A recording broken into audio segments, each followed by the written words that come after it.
Hello everybody, this is Norse Heathen Girl. I'm back with another video. So in this video, I'm going to be talking about books that are good for beginners and books to avoid and books to really avoid. Okay, so if you're new to the path, I'm still consider myself a newbie. There's a couple books that I recommend. One book I ordered today was, let me get this up. It's under my orders.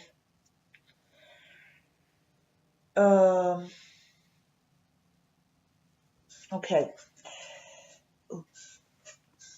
Alright.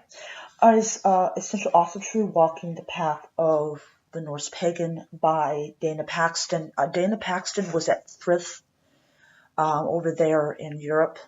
She is really good at, she's a really good source to begin with.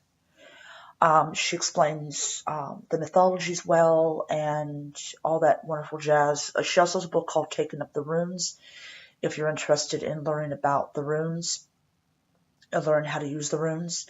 Another book that I recommend is The Words of Odin, the new rendering of the Havamal for the modern age by Robin Olson.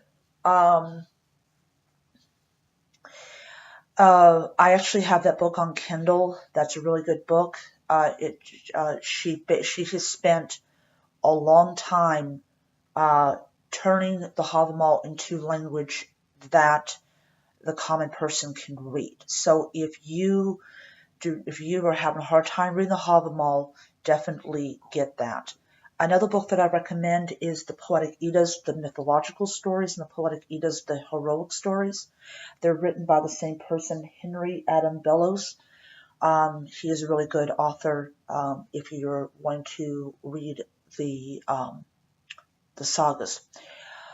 The sagas, I've noticed, is one of the books that you see in prison for people who are also true in prison. That's one of the books that they will generally have in their cell.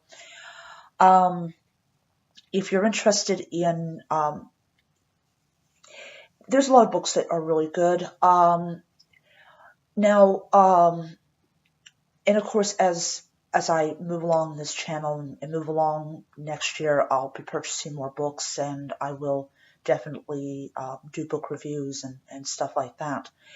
Another books I advise you to avoid is anything from Llewellyn Publications. They are notoriously, well, I shouldn't say fluffy, but they do not really care about accuracy. Oh, but there is an exception. Let me see here. The Practical Guide to Asatru by Patricia M. I can't pronounce her name. And also Hearth and Field, a Heathen Prayer book, is also really good. As I said, books to avoid is something from Llewellyn. Another thing I advise you really to do is to avoid any kind of modern rendition of the myths. There's a trilogy of books called Magus Chase that is good for fantasy, but is not good for source material. I really advise you to avoid that trilogy like the plague. Norse Mythology by Neil Gaiman is good. It is a modern rendition of the sagas, but he does it really good and faithfully and tastefully. A good fantasy book to read is Neil Gaiman's American Gods, which was turned into a series, which will be back for a second season in a couple of months. I think they probably are either finishing filming or they're probably doing the special effects for it.